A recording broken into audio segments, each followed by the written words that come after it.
Welcome back to the class. We are continuing the discussion on Anthony Giddens, his book Consequences of Modernity, and we are discussing his first chapter, the introductory chapter, where he summarizes the arguments of his whole book.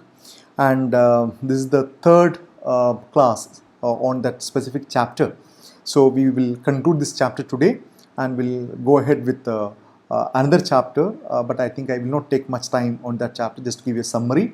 And then we'll have one more session on his later books, that The Runaway World, in another session, and then we will wind up the discussion on Anthony Giddens, because I'm spending so much time on Anthony Giddens because he is one of the very important theorists of modernity and globalization.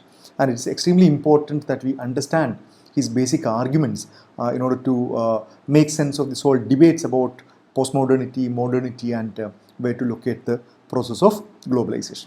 So in the previous section, he discussed about some of the very important features of modernity. He mentioned about the symbolic systems and symbolic tokens and expert systems. He talked about time-space distanciation. He mentioned about the disembedding, and here he is talking about the reflexivity of modernity, an extremely interesting point. So an inherent in the idea of modernity is a contrast with the tradition. Okay, so that's how we usually understand modernity, as something very different and contrasting with that of modernity. So what does reflexivity mean?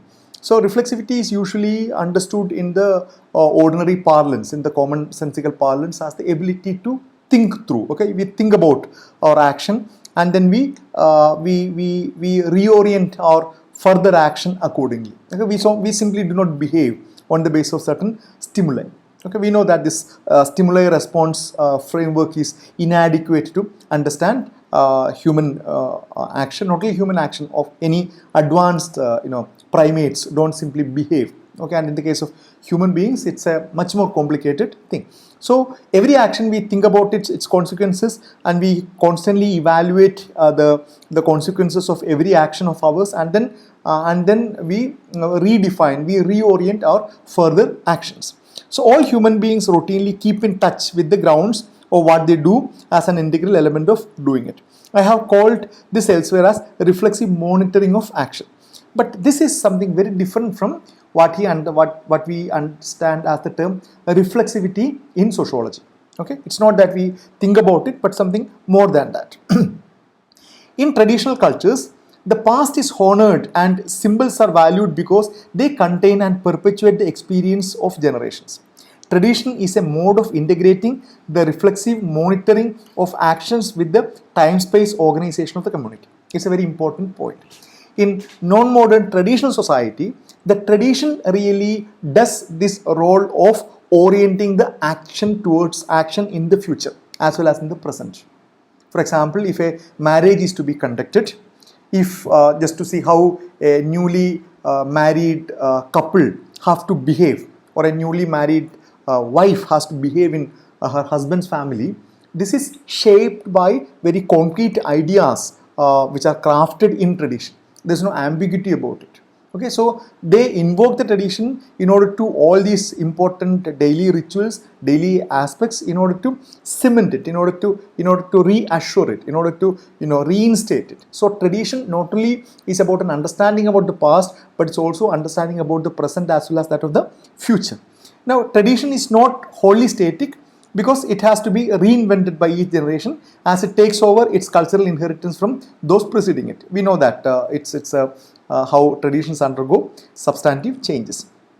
Now, in oral traditions, oral cultures, pre-modern oral cultures, tradition is not known as such, even though these cultures are the most traditional of all. And to understand tradition as distinct from other modes of co-organizing actions and experience demand cutting into time-space in ways which are only possible with the invention of writing. So when you invent this practice of writing, the moment you write certain thing, then it becomes fixed. It becomes the response of a particular time point in history. Okay, so it becomes a very important element in this time-space distanciation. Whereas in an oral culture where there is no practice of writing, your information gets carried away to the present through the futures. There is no distant past. Of course, there is a vague understanding of a distant past, but you don't really pinpoint. But when you get a letter or a magazine which is written or printed some 100 years ago, you know this gap of 100 years. Okay, so the letter that was written 100 years ago represents a time and place of that time, and that is something important in this whole process. However, in pre-modern civilizations, reflexivity is still largely limited to reinterpretation and clarification of tradition. Now, let's see what happens in modernity. With the advent of modernity, reflexivity takes on different character.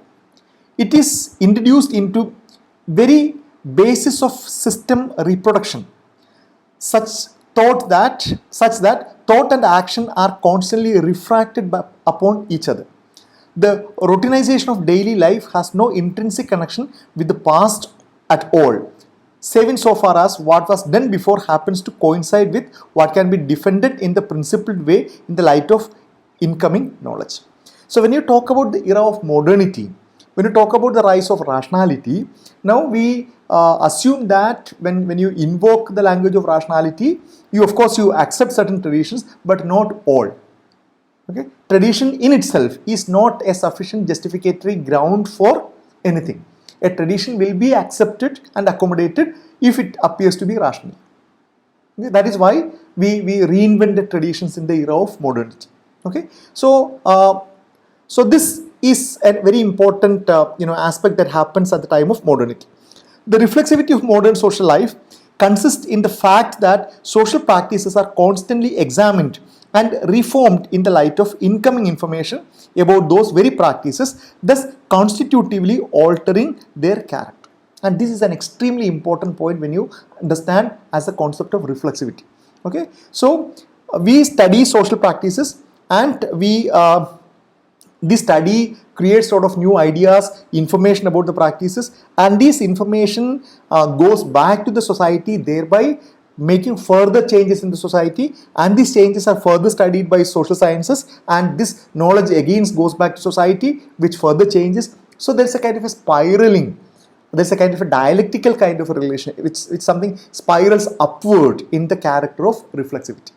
Okay, so this is an extremely important phenomenon of modernity, which is getting more and more increasing, which are becoming more and more intense in the era of late modernity. So it's not merely looking at the implications of your action, rather it's much more than that. Probably we only know in the late 20th century beginning to realize a full sense of how deeply unsettling this outlook is. For when the claims of reason replaced those traditions, they appear to offer a sense of certitude greater than that provided by pre-existing dogma. But this idea only appeared persuasive so long as we do not see that reflexivity of modernity actually subvert reason, at any rate where reason is understood as the gaining of certain knowledge. Modernity is constituted in and through reflexively applied knowledge, but equation of knowledge with certitude has turned out to be misconceived. A very, very important point that I want all of you to really understand that. See, when when science critiqued religion, for example, when science argued that it is not the earth that is, it is not the sun that is revolving around the earth, rather it is the earth that is revolving around the sun. Now, this argument was put forward with so much of certitude, okay, and then started asking all these questions. Where is your evidence for your theological explanation? Where is the evidence for the theory of creation? Whereas science was able to speak in the language of certitude, with the language of concrete knowledge on the basis of evidence. So we believed that scientific knowledge is in every way superior to that of any other alternative forms of knowledge, because science is able to give you a certain answer, unambiguous answer to everything. Okay, but this is a misconception. Okay, science does not give you unambiguous answers. Science does not give you answers with complete certainty. And as Karl Popper mentioned, all sciences rest upon shifting sand. And the best example could be what is now currently unfolding in the era of COVID-19. Okay, you know the kind of competing scientific claims about the nature of virus, the nature of its infection, the medicines, different kind of medicines, the need for quarantine, the way in which it is spreading. There was a bombardment of scientific knowledge, okay, within the last 5 or 6 months about this whole whole pandemic situation. But then we increasingly realize that there is least amount of certitude in each of that. One particular finding argument is disproved by some others, and some new thesis is given. Okay, so we are in the midst of competing claims which all come from science. And also we realize that religion was capable of giving you certain answers, very answers with utmost certitude to all your questions. Whether it's about the physical world, about the social world, about the paranormal world, about the world beyond this life, religion was able to give you unambiguous answers with utmost certitude. Now, in that sense, the reach of science is very limited, and also the finite character of scientific answers also is very limited. So, in science, nothing is certain and nothing can be proved, even if scientific endeavor provides us with the most dependable information about the world to which we can aspire. In the heart of the world of hard science, modernity floats free. A very interesting statement. So, no knowledge under conditions of modernity is knowledge in the old sense. Okay, where to know is to be certain. Okay, so to know, we know that, okay, we know about it and that's the story, that's the end of the story. No, that is not the case. Now we know that we know certain thing, and this what we know as true might turn out to be untrue tomorrow. It could be something else day after tomorrow. It could be something else after some time.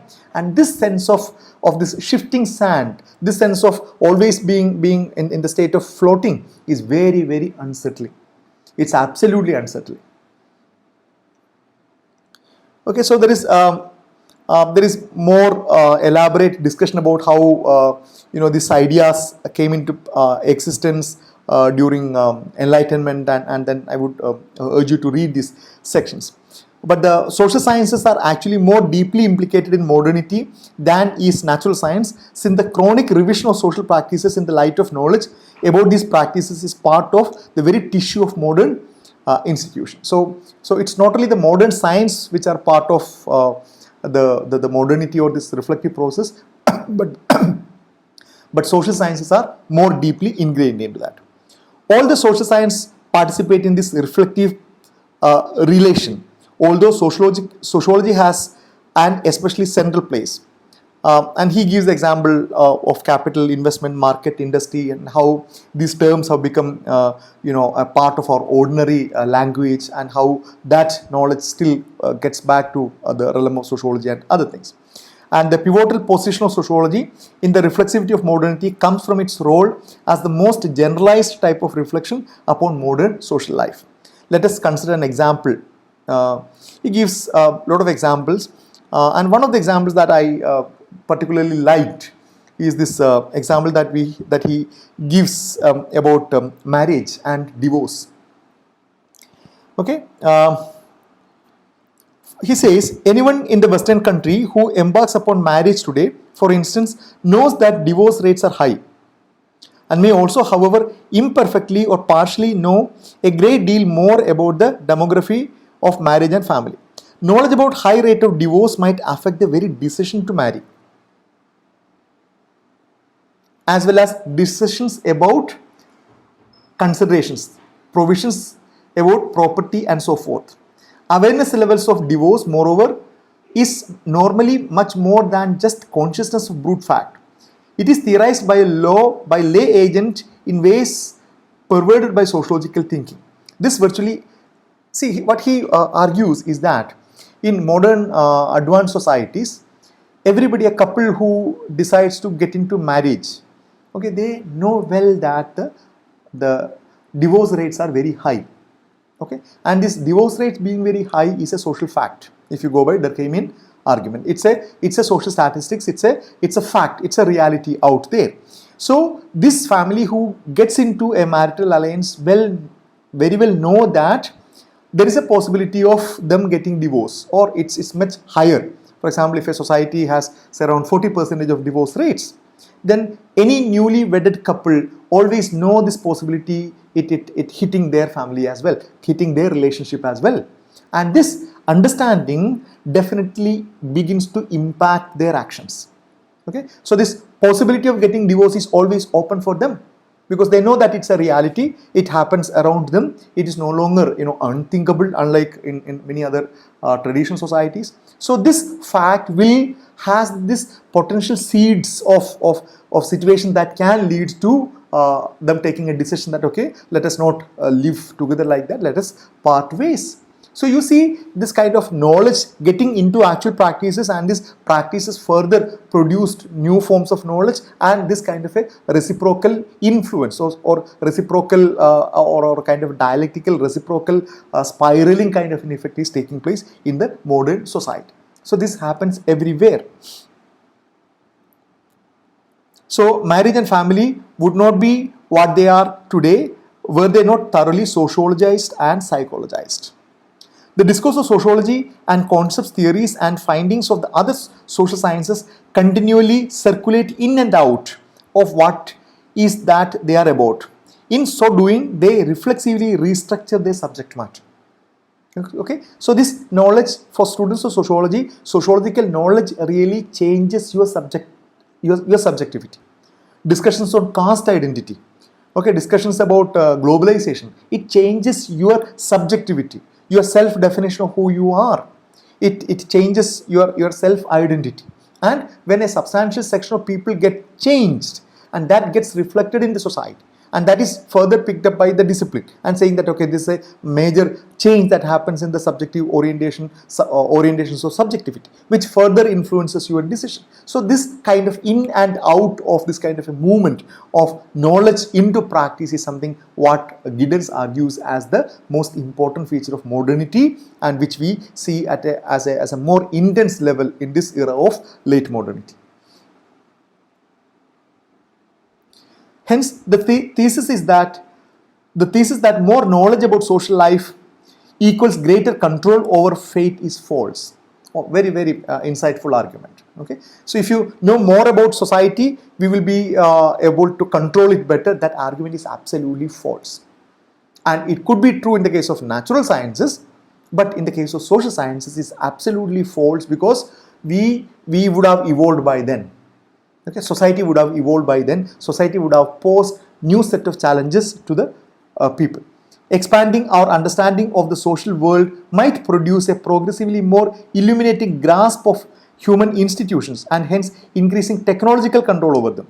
If it were the case either that social life were entirely separate from human knowledge about, or that knowledge could be filtered continuously into reasons for social action, producing step-by-step increase in the rationality of behavior in relations to specific needs. So read that. So this is the central argument that Giddens puts forward about the reflexivity of modernity, and we will come back to this argument later again when we discuss Ulrich Beck. Okay, let us come to the final section of this chapter, where he discusses this whole question: modernity or postmodernity. Okay, how do you describe the contemporary society, the society characterized by forces of globalization? Would you say it modernity, or would you call it as postmodernity? At this point, we can connect the discussion of reflexivity with the debates about postmodernity. Postmodernity is often used as if it was synonymous with postmodernism, post-industrial society, etc. Although the idea of post-industrial society as worked out by Daniel Bell at any rate is well explicated, the other two concepts mentioned above clearly are not. I shall draw a distinction between them here. Postmodernism, if it means anything, is best kept to refer to styles or movements within literature, paintings, the plastic arts, and architecture. It concerns aspects of aesthetic reflection upon the nature of modernity. Okay, so modernism is understood as an aesthetic reflection on the conditions of modernity. It's a kind of a sweeping change that happened in the realm of architecture, in the realm of creativity, in the realm of and it appeared as an aesthetic reflection on the conditions of modernity. And modernity is something very different. Postmodernity refers to something different, at least as I shall define the notion. If we are moving into a phase of postmodernity, this means that the trajectory of social development is taking us away from the institutions of modernity towards new and distinct types of social order. Postmodernism, if it exists in cogent form, might express an awareness of such transition that does not show that it exists.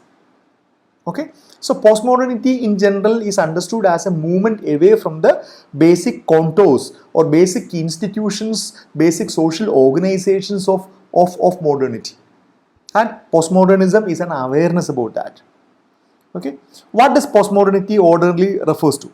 Apart from the general sense of living through a period of marked disparity from the past, the term usually means one or more of the following.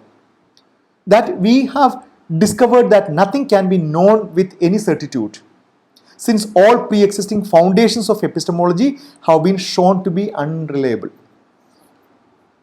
That history is devoid of teleology and consequently no versions of progress can plausibly be defended. And that new social and political agenda has come into being with the increasing prominence of ecological concerns and perhaps of new social movements generally. Okay, so these are some of the very important crises. We mentioned about Lyotard when he talks about the impossibility of any grand narratives. Okay, this is one of this very important thing. Postmodernity assumes that you can't have any foundational knowledge. It completely rubbishes sciences. It completely, it completely discounts the possibility of science offering anything worthwhile. Okay, and it celebrates the kind of multiplicity. It celebrates the kind of multiple perspectives, but very difficult kind of propositions to when you look into that, and then follows kind of discussions about the philosophical roots of this modernity and postmodernity, which I am not really going into. So Giddens, what Giddens talk about is to contextualize the context in which modernity emerged, because when modernity emerged, it had to really fight another providential understanding of religion. He says that one type of certainty, divine law, was replaced by another, certainty of our senses or empirical observation, and divine providence was replaced by providential progress. Moreover, the providential ideas of reason coincided with the rise of European dominance over the rest of the world. So he discusses this kind of context in which rationality emerged as the preeminent mode of thinking in the era of modernity. But at the same time, because the argument, even many of the postmodernists are depending on Nietzsche to elaborate their arguments about postmodernism, but Giddens is finding issues with that. I am not going into the details. Rather than these developments are taking us beyond modernity, they provide a fuller understanding of the reflexivity inherent in modernity itself. So this is the position of Giddens. As I mentioned several times, Giddens is not somebody who would uncritically accept the argument of postmodernity. He refuses to buy the argument, and he vouches by the still continuing relevance and significance of modernity. So he says that all these arguments, okay, it only tells us about they provide fuller understanding of the reflexivity inherent in modernity itself. Modernity is not only unsettling because of the circulation of reason, but because the nature of that circularity is ultimately puzzling. How can we justify a commitment to reason in the name of reason? Okay, paradoxically, it was the logical positivists who stumbled across this issue most directly as a result of the very length to which they wanted to strip away all the residues of tradition and dogma from rational thought. The second point is he talks about the whole idea of historicity, that we can't have a singular idea of history, we can have multiple ideas, we can't have a singular understanding about progress. So these are all ideas which are very strongly put forward by people who support or people who vouch for postmodernity. Postmodernity has been associated not only with the end of foundationalism but with the end of history. Since I have referred to it earlier, there is no need to provide a detailed discussion in this notion here. History has no intrinsic form and no overall teleology. So he makes very interesting argument. History must not be equated with historicity, since the second of this is distinctively bound up with the institutions of modernity. Marx's historical materialism mistakenly identifies the one with the other and thereby not only attributes a false unity to historical development but also fails adequately to discern specific qualities of modernity. So he argues that one of the important failures of Karl Marx is to mistake history with historicity, because Marx not only provided an account of all the history, but he presented an argument about historicity by making his arguments about the historical materialism. We must be careful how we understand historicity. It might be defined as the use of the past to help shape the present, but it does not depend upon the respect for the past. A beautiful argument. Okay, and we will, I think we will come back to scholars like Koselleck when we discuss it later in Beck's argument. Okay, so in the traditional societies, tradition was used to inform the present as well as the past, as well as the future. If you knew how your ancestors dealt with certain things, that knowledge could be used for you to deal with the future uncertainties. But that story is over. Okay, in the era of late modernity, the past knowledge, past experiences are no longer something relevant for you to make you make you capable of meeting these new unexpected changes. Okay, it becomes relevant. Past helps to shape the present but does not depend on respect for the past. On the contrary, historicity means the use of knowledge about the past as a means of breaking with it, or at rate only sustaining what can be justified in principled manner. Historicity in fact orients us primarily towards the future. The future is regarded as an essentially open yet as factually conditional upon course of action undertaken with the future's possibility in mind. So this is an extremely important point. The break with providential views of history, the dissolution of foundationalism, together with the emergence of counterfactual future-oriented thought and the emptying out of progress by continuous changes are so different from the core perspectives of the Enlightenment as to warrant the view that far-reaching transitions have occurred. Okay? So he agrees that all these changes have happened, but his argument is that they do not warrant that the framework of modernity to be completely abandoned. Yet altering to these postmodernity is a mistake. Yet referring to these as postmodernity is a mistake which hampers an accurate understanding of their nature and implications. The disjunctions which have taken place should rather be seen as resulting from the self-clarification of modern thought, as the remnants of tradition and providential outlook are cleared away. We have not moved beyond the modernity that are living precisely through the phases of this radicalization. So this is the important point that he summarizes. Let us come to the last section. In terms of this analysis, it can easily be seen why the radicalizing of modernity is so unsettling and so significant. Its most conspicuous features: the dissolution of evolutionism, disappearance of historical teleology.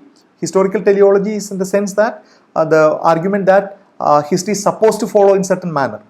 Okay, so there is a end result or end stage is already decided and we are supposed to reach there. That's the idea of teleology. Okay, the disappearance of historical teleology, the recognition of thoroughgoing, constitutive reflexivity, together with the evaporating of the privileged position of the West, move us into in and disturbing universe of experience. If us in the still refers primarily to those living in the West itself, the instrumentalized sector of the world, it is something which implications are felt everywhere. Okay, so this is how he closes this chapter by bringing in this whole debate about modernity and postmodernity. And as I told and as I mentioned several times, Giddens is a defender of the framework of modernity. He is not ready to accept that you require a framework of postmodernity to understand the globalization debate. Okay, and then he provides a summary which I am not going to discuss. Okay, so let us close here, and then we'll have a summary of the second chapter, the institutional dimension of modernity, in the next class, and then we will have maybe one more class on his later book, that is The